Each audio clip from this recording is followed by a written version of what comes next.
अप्रैल होती है, 15 अप्रैल के बाद और 1 मई से पहले पहले इसकी कटाई तकरीबन सब गंदम की हो जाती है। ठंडे इलाके हैं वहाँ पे सिट्टा और ये गंदम जो है देर से पकती है, उसके हिसाब से सिट्टे को आग लगाएं, वो दाने अलहदा हो जाएं तो फिर उसका यही तरीका है कि उसको कटाई कर लें। सही किस्म के बीज का इस्तेमाल कैसे करना चाहिए? फखरे बखर है, इसकी काश्त अच्छी है और वो बीज भी अच्छा है और इसका सिट्टा लंबा होता है प्रोडक्शन के हिसाब से।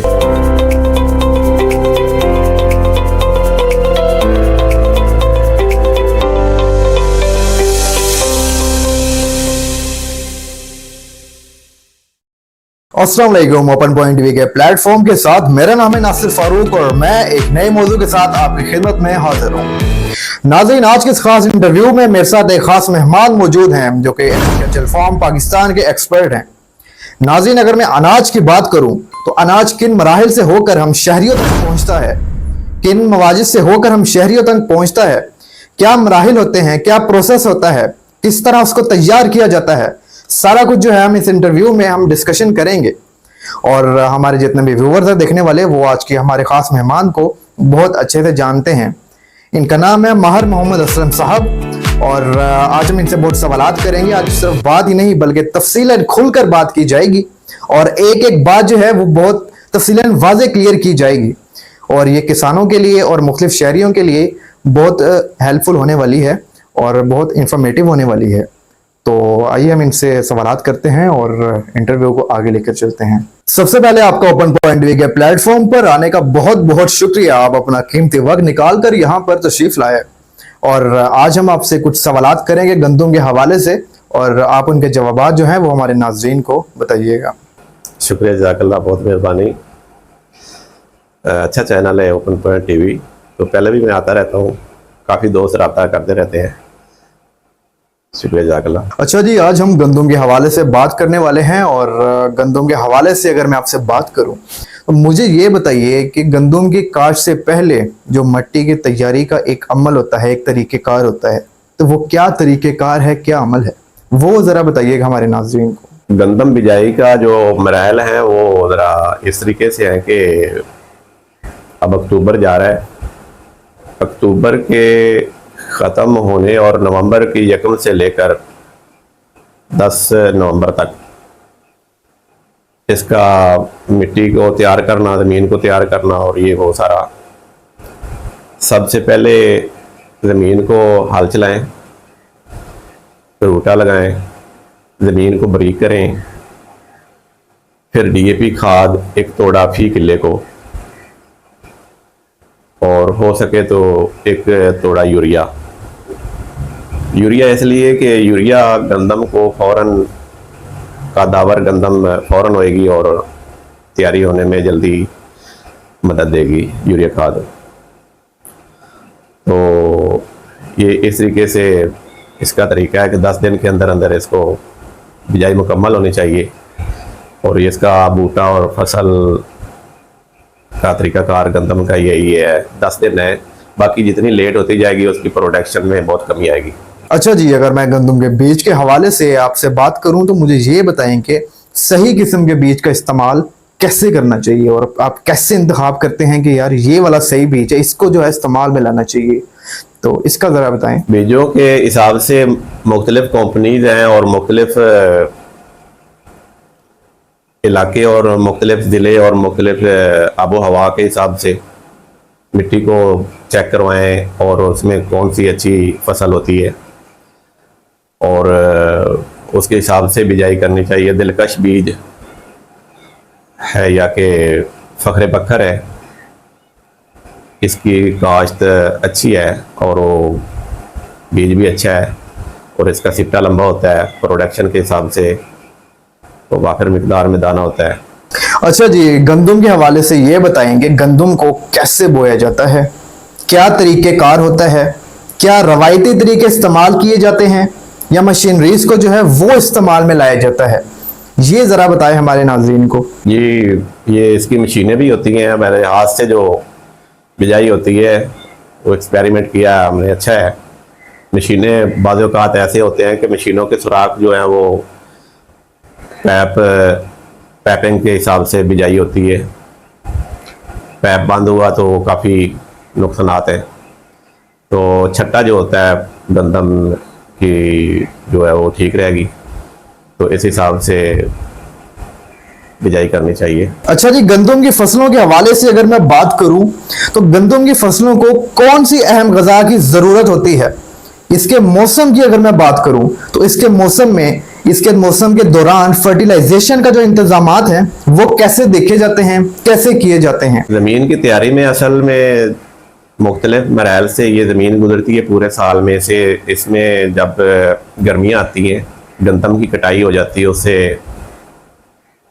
के बाद फ़ौरन जंतर बिजाई कर दें, और जंतर बिजाई करें और इसको थोड़ा सा 2-3 फुट करके उसको रूटा कर दें, रौनी कर दें। और डीएपी खाद, ये वो सारे ज़्यादा खादों की जो महंगी खादें किसान भाई ख़रीदते हैं वो ज़रूरत नहीं पड़ेगी और बचत हो जाती है। फसल की प्रोडक्शन ज़्यादा होती है, गंदम ज़्यादा होएगी, फूटा अच्छा होएगा, खूबसूरत होगी, ये वो सब कुछ। और जंतर की और मल्लड़ और गोबर जो है जानवरों का वो मिक्स करें और उसको रूटा करें और मिक्सिंग करके इस तरीके से तैयार कर लें। अच्छा जी, ये बताएंगे गंदम के इब्तदाई मराहिल के हवाले से अगर मैं बात करूं तो इसके ज़ेरे निगरानी क्या किया जा रहा है और कैसे इंतजामात किए जाते हैं? आजकल केमिकल स्प्रे ये वो सब कुछ आया है और परिंद जानवर परिंदे बहुत कम रह गए हैं अपने मुल्क पाकिस्तान में, इसी वजह से कि स्प्रे ज़्यादा होती हैं और केमिकल ये होते हैं। तो पहले ये जब थोड़ा सा पौधा बड़ा होता है तो इसको खाने के लिए, इसका सिट्टा खाने के लिए परिंदे आते हैं, और लेकिन उसमें कुछ एहतियाती तदाबीर करनी चाहिए, की जाती हैं। पुराना तरीका ही है, वही आ रहा है। और नया टेक्नोलॉजी के मुताबिक भी कोई ऐसी कि जब परिंदे आते हैं खेत में तो कोई आवाज़ ऐसी लगा दी जाए तो घंटे बाद, आधे घंटे बाद आवाज़ आए और परिंदे खुद ब खुद भाग जाए। तो यही तरीका है इसका। अच्छा जी, ये बताएं कि गंदम की पैदावार के दौरान घास को कैसे कंट्रोल किया जाता है, इसमें क्या तरीक़ेकार होता है और आपका क्या तरीका है? जी, ये मुख्तलिफ कंपनी की अद्वियात हैं, कीड़े मार, घास को स्प्रे कर दी जाती हैं। और पहले महकमा ज़राअत से पूछ के ये ले आनी चाहिए स्प्रे, कोई ऐसी ना हो कि गंदम भी जल जाए और बूटी भी जल जाए। और कितनी मिकदार हो उसके हिसाब से थोड़ी सी कम ही रखें ताकि जो गंदम है उसका पौधा डिस्टर्ब ना हो, जले ना और घास ख़त्म हो जाए। जितना घास ख़त्म होगा उतनी ज़मीन की ताकत जो है वो ज़्यादा गंदम के पौधे की तरफ मुतवज्जा होगी। तो इसी तरीके से पौधा जो है गंदम का वो बहुत स्ट्रांग और मजबूत किस्म का पौधा बनेगा और उसमें ज़्यादा से ज़्यादा सिट्टे होंगे और ज़्यादा प्रोडक्शन ज़्यादा होगी। अच्छा जी, गंदम की फसलों को मुतासिर करने वाले जो कीड़े होते हैं या बीमारियां होती हैं, इनसे कैसे बचा जा सकता है, क्या तरीक़ेकार होता है और इसका इलाज जो है वो क्या है, वो ज़रा बताइएगा हमारे प्यारे व्यूअर्स को। गंदम के, जैसा कि पहले मैंने बताया कि गंदम के कीड़े और मकोड़े और परिंदे और ये मुख्तलिफ मौसमी बीमारियां जो गंदम को लगती हैं, इसी तरीके से स्प्रे होते हैं, मुख्तलिफ कंपनी होती है, उनसे रब्ता रखना चाहिए और जो अच्छा रिजल्ट दे उसके हिसाब से उसको स्प्रे करते रहें। कीड़े मकोड़े ख़त्म हो जाएंगे और उसको कोई ज़्यादा बीमारी नहीं लगेगी और पौधा गंदम का जो है वो सेहतमंद रहेगा। एक सवाल जो है वो मेरा भी आपसे है और वो सवाल ये है कि आप कैसे फैसला करते हैं कि गंदम की जो कटाई है उसका सही वक्त जो है वो अब आ चुका है, यानी अब कटाई जो है वो इसकी कर लेनी चाहिए? तो ये कैसे पता लगता है, इसका जो है वो मैं ज़रूर आपसे जानना चाहूँगा, उसका ज़रा जो है वो बताइएगा हमारे नाज़रीन को। जी, ये बहुत अच्छा सवाल किया आपने। तो सबसे पहले तो गंदम की जो आखिरी पानी होता है उसको लगाने के लिए बहुत एहतियात की ज़रूरत होती है और जब सिट्टे को हाथ लगाएं और वो पक चुका होता है, लेकिन इसके हिसाब से मौसम का तूफान जो आते हैं, बहुत तूफान आते हैं, मौसम महकमा मौसमियात के हिसाब से हर आदमी के पास तकरीबन मोबाइल हैं। मौसम के हिसाब से उसको ख्याल रखना चाहिए कि ये मौसम इस हफ्ते ख़राब होगा, अगले हफ्ते ख़राब होगा, तो उसके हिसाब से उसको पानी लगाना चाहिए। और जो आखिरी पानी होता है, तकरीबन 3 पानी होते हैं गंदम के, वो कुछ इलाके ऐसे होते हैं 4 पानी भी लग जाते हैं। तो जब अप्रैल होती है, 15 अप्रैल के बाद और 1 मई से पहले पहले इसकी कटाई तकरीबन सब गंदम की हो जाती है। लेकिन मुख्तलिफ इलाकों में कुछ ठंडे इलाके होते हैं, कुछ गर्म इलाके होते हैं। गर्म इलाकों में गंदम की कटाई पहले हो जाती है, और जो ठंडे इलाके हैं वहाँ पे सिट्टा और ये गंदम जो है देर से पकती है। उसके हिसाब से सिट्टे को हाथ लगाएं तो वो दाने अलहदा हो जाएं, तो फिर उसका यही तरीका है कि उसको कटाई कर लें, और हाथ से कटाई कर लें या हार्वेस्टर मशीन डाल दें। तूड़ी वाली भी होती है, और ये सब मरैल मशीनरी भी कर लेती है। जब इंसान खुद भी मजदूर होते हैं, वो भी इस दौरान काम करते हैं। अच्छा जी, ये बताएं कि गंदम की कटाई का जो तरीक़ेकार है वो क्या है, कैसे जो है वो गंदम की कटाई की जाती है, कौन सी मशीनरी इसका इस्तेमाल किया जाता है, और अनाज की कटाई के बाद उसे कैसे जो है वो संभाला जाता है। जी, बहुत अच्छा सवाल किया आपने। जैसे कि पहले बताया है कि ये गंदम को मजदूर आबाओ अजदाद से मजदूर काटते आ रहे हैं। पहले फले होते थे बैल के पीछे, अब मशीनरी आ गई है, थ्रेशर आ गई है, ट्रैक्टर और ट्राली साथ खड़ी करते हैं और तूड़ी अलहदा करते हैं, दाना अलहदा करते हैं। अब हार्वेस्टर मशीन आ गई है। अब कुछ ऐसी है कि मशीन गंदम को कटाई के लिए भी आ गई है, और फिर कुछ हार्वेस्टर ऐसे हैं कि तूड़ी भी अलहदा कर देते हैं, गंदम अलहदा कर देते हैं, और वहाँ पे ट्राली खड़ी कर देते हैं, साथ गंदम अपने डेरे पे ले जाते हैं, फार्म पे ले जाते हैं, और वहाँ पे 1-2 दिन खुश करके धूप पे रखते हैं। और उसके बाद नीम का पत्ता जो है उसमें अगर फी तोड़े में तकरीबन 100-200 ग्राम डाल दिया जाए तो उसको कीड़ी नहीं लगेगी। और जहर वाली कुछ गोलियां भी होती हैं, तो वो भी डाल दी जाए तो वो भी ठीक रहेगा। लेकिन थोड़ी सी 1-2 दिन धूप लगवा के उसके बाद ही इसको पैक करके रख देना चाहिए, और 2-3 महीने बाद इसको चेक करते रहना चाहिए कि अनाज हमारा ख़राब ना हो, कीड़ी ना लग जाए। फिर अगर कीड़ी लग जाए तो फिर काफ़ी मसाइल होते हैं, जहरीले मादे पैदा हो जाते हैं। और कोशिश करना चाहिए कि अगर अच्छा रेट है तो फ़ौरन इसको निकाल देना चाहिए, क्योंकि गल्ला जो है अनाज, इसको संभालना काफ़ी मुश्किल है आम फसलों की निस्बत। अच्छा जी, ये बताएंगे गंदम की कटाई के बाद जो उसकी बाकियात बच जाती हैं उसका क्या किया जाता है। ये जो बाकियात हैं इसमें भूसा होता है, जड़ी बूटियां होती हैं, उसके मुड वाले तने होते हैं। उनको अगर पानी लगा दिया जाए और वतर वाली ज़मीन हो तो उसको जो अच्छे तरीके से कि बूटियाँ जितनी भी वो ज़ाया हो जाएंगी, रूटा लगा देना चाहिए, तवे लगा देने चाहिए, और 15-20 दिन उसको धूप लगने देनी चाहिए। और जो भी वो कितनी बूटियां हैं या बाकियात हैं वो उसमें मिक्स हो जाएंगी, तो वो फर्टिलाइज़र जो जैसा कि पहले बयान हो चुका है एक खादों में काम देगा।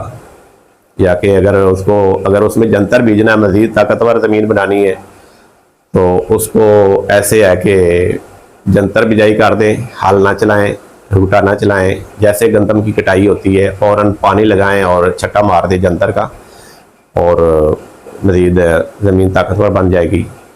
1.5-2 फुट के बाद उसको जंतर को उसमें रूटा लगा दें, और मज़ीद 15-20 दिन के बाद रौनी भी कर दें, और ज़मीन ताकतवर बन जाएगी। अच्छा जी, ये बताएं कि गंदम के कटाई के बाद उसके मयार को बरकरार रखने के लिए कैसे जो है वो देखभाल की जाती है, और जब तक कि उसे फ़रोख्त ना कर दिया जाए क्या इसका तरीक़ेकार होता है, वो ज़रा शेयर कीजिएगा हमारे साथ। जी, मुख्तलिफ मंडियों में रब्ता रखना चाहिए दोस्तों से। शॉप हैं जो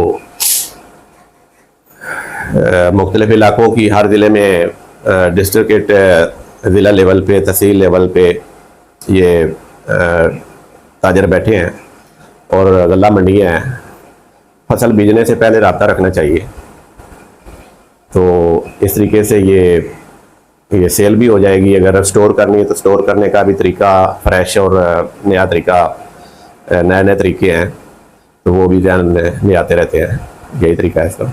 अच्छा जी, ये बताएं कि आप अगली गंदम की उगाई के लिए कैसे जो है वो खेतों को तैयार किया जाता है? अगली गंदम जो है उससे पहले एक फसल आती है मुंजी, दान, उसको लगा दिया जाता है और उसके बाद गंदम की तैयारी होती है। और इसके दौरान गंदम की बिजाई से पहले मुंजी होती है। मुंजी पे पानी, क्योंकि 3 महीने 90 दिन की होती है मुंजी, उसमें पानी खड़ा रहता है ज़्यादा अरसा। ज़मीन काफ़ी हार्ड हो चुकी होती है, इसको तवे की ज़रूरत है, रोटे की ज़रूरत है, हल की ज़रूरत है। और इसको फिर थोड़ा सा तैयार करके रख देना चाहिए ताकि सूरज की रोशनी भी पड़े, और इस तरीके से ये काफ़ी ताकतवर हो जाती है। यहाँ पर हम मौसम की भी बात कर लेते हैं और हमें ये बताएं कि मौसम की खराबी की वजह से या आबो हवा की वजह से गंदम की काश की कटाई के वक्त उसकी जो कामयाबी होती है या उसकी जो कटाई का अमल होता है या उसका जो तरीक़ेकार होता है उस वक्त चल रहा होता है, उसको कैसे जो है वो मुतासिर करती है? मौसम के हिसाब से बारिशें ज़्यादा हों तो फिर फसलें लेट हो जाती हैं, बारिशें कम हो तो पानी की ज़्यादा ज़रूरत होती है। और गंदम को तकरीबन 18 दिन से 25 दिन के दरमियान जब बिजाई शुरू होती है तो उसको फ़ौरन पानी लगाना चाहिए। फिर आगे सर्दियाँ शुरू होने वाली होती हैं ताकि उसका झाड़ बढ़े। कितना पानी लेट लगाएंगे उतना उसका झाड़ कम होगा। तो इसी तरीके से ये सारी चीज़ें मद्देनज़र रख के पानी लगाना चाहिए। और दूसरे पानी का ख्याल रखना चाहिए मौसम के हिसाब से। अगर मौसम गर्म है तो पानी जल्दी लगना चाहिए खेत को। अगर ठंडा है और ज़मीन को चेक करते रहना चाहिए कि ज़मीन थोड़ी सी वत्तर में है या गिल्ली है, या उसको पानी थोड़ा सा लेट भी लगा दिया जाए। अच्छा जी, ये बताएं कि गंदम के लिए आबाशी का इंतज़ाम जो है वो कैसे किया जाता है? ख़ास तौर पर अगर मैं उन इलाकों की बात करूं जहां पर खुश्क हालात होते हैं और जहां पर कम फरामी जो है वो पानी की होती है। बहुत अच्छा क्वेश्चन किया। ये पाकिस्तान में बहुत ही मुश्किल तरीन मराहल से किसान गुजर रहा है, फार्मर। आजकल सोलर सिस्टम है, दूसरा बिजली का सिस्टम टरपैन है, बिजली पे मोटरें लगी हैं। तीसरा फीटर लगाए हैं लोगों ने जहाँ पे बिजली नहीं है, सोलर सिस्टम नहीं है। और कुछ ऐसे है कि ट्रैक्टरों के पीछे वो कंटेनर नमा बनाए हुए हैं, प्लेटें लगाई हैं, देहातों में जाते हैं, दिन को पानी लगाते हैं, शाम को अपने डेरे पे लाते हैं। तो ये सोलर सिस्टम बहुत अच्छा है। इस तरफ अगर किसान तवज्जो दे तो ये एक दफ़ा खर्च हो जाता है और किसान खुश रहता है। जब तक वो प्लेटें रहती हैं तो पानी लगाता ही रहता है। जी ज़बरदस्त, आपने जो है वो हमारे सारे सवालों के यहाँ पर जवाबात दिए और उसी के साथ आपके ओपन पॉइंट टीवी के प्लेटफॉर्म पर आने का बहुत बहुत शुक्रिया। आप अपना कीमती वक्त निकालकर यहाँ पर तशरीफ लाए। और व्यूअर्स, मैं उम्मीद करता हूँ कि आज का इंटरव्यू जो है वो आप सबको बहुत अच्छा लगा होगा।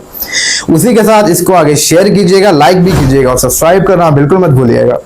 और व्यूअर्स, आप सबके प्यार भरे कमेंट्स का बहुत बहुत शुक्रिया। इसी के साथ मेरा नाम है नासिर फारूक और मुझे इजाजत दीजिएगा। मिलते हैं आपसे अगली किसी वीडियो में। तब तक के लिए अपना बहुत सारा ख्याल रखिएगा। अल्लाह हाफिज।